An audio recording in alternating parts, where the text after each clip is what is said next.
Hi guys! Welcome back muli sa aking vlog. Ayan. Ngayon ulit mag-vlog ang ating Dora the Explorer. Ngayon naman, yung magiging content ko ngayon ay yung kung ano yung mga collection ko. Yung isa na dito ulit ko. Unahin natin kung ano yung collection ko dito sa loob ng box na to. Ayan. Ano yung mga laman nito. Ayan.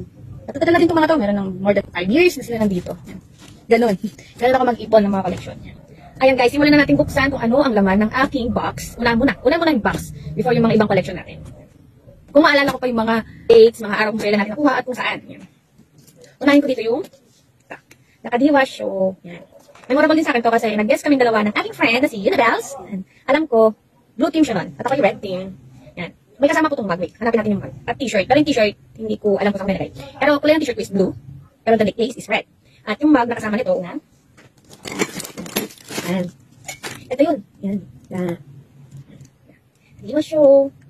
Yan. Ito yung nag-guest kami nun. Tapos, hi dun sa mga nakasama namin na nag-guest nun, mga taga North. Yan. Ay, mga tema ko yan. Kami nun, October 2019, na nag-guest kami. Yun na.